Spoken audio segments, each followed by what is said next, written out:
કેવી રીતે દારૂનો આટલો મોટો જથ્થો ઝડપાયો તે જાણીશું અમારા સહયોગી ગીતા પાસેથી। જી ગીતા। जिले नाखरे आ 4 करोड़નો જે દારૂ ઝડપાયો। બે ટ્રકમાં 4 કરોડનો દારૂ હરિયાણાથી કચ્છ લવાતો હતો, જેને ઝડપી પાડવામાં આવ્યો।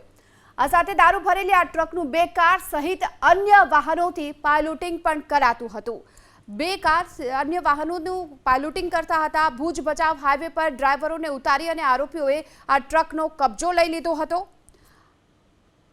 અને ત્યારબાદ વડવારાના બંધ પડેલા એક પ્લાન્ટમાં આ દારૂ ભરેલી ટ્રક કટિંગ માટે ત્યાં લઈ જવામાં આવી હતી અને બાતમીના આધાર પર અહીં સ્ટેટ મોનિટરિંગ સેલની ટીમ પહોંચી, વડવારાની સીમમાં પહોંચી, અહીં એસએમસીની ટીમ પહોંચી। ત્યારે ભુજ તાલુકાના વડવારાની સીમમાં બંધ પડેલા પ્લાન્ટમાં આ દરોડાની કામગીરી હાથ ધરવામાં આવી, જ્યાં એસએમટીની ટીમ પહોંચી હતી। અચાનક જ એસએમસીની ટીમ અને પોલીસ આવી ચડતા આરોપીઓમાં નાસભાગ મચી ગઈ અને ત્યારબાદ પોલીસથી બચવા માટે આરોપીઓ આ પ્લાન્ટની દિવાલ કૂદી અને ભાગી ગયા હતા। આ સાથે જ સ્ટેટ મોનિટરિંગ સેલની ટીમે કુલ 2 આરોપીઓને ત્યાંથી ઝડપી લીધા છે,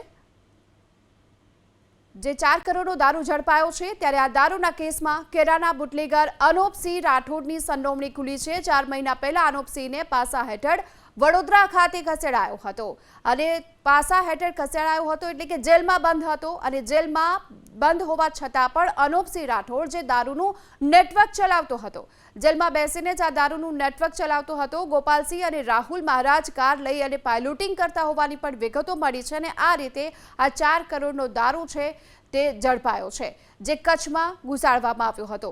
હરિયાણાથી કચ્છ સુધીનું આ સમગ્ર નેટવર્ક કઈ રીતે ફેલાયું હતું તેની વાત કરીએ તો બુટલેગરોનું હરિયાણાથી કચ્છ સુધીનું મજબૂત નેટવર્ક હોવાનું ખુલ્યું છે। તેની સાથે 3 રાજ્યની પોલીસ ઊંઘતી રહી અને આ દારૂ કચ્છ સુધી પહોંચી ગયો।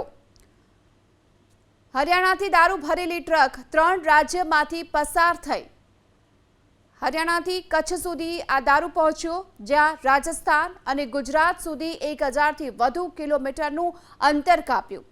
તેની સાથે જ ચેકપોસ્ટ પોલીસ મથકની હદમાંથી સરળતાથી આ દારૂ ભરેલી ટ્રક પસાર થઈ ગઈ। કચ્છની સ્થાનિક પોલીસ ઊંઘતી રહી અને સ્ટેટ મોનિટરિંગ સેલ એટલે કે એસએમસીએ દરોડો પાડ્યો અને આ 4 કરોડના દારૂના જથ્થાને ઝડપી લેવામાં આવ્યો। જિલ્લા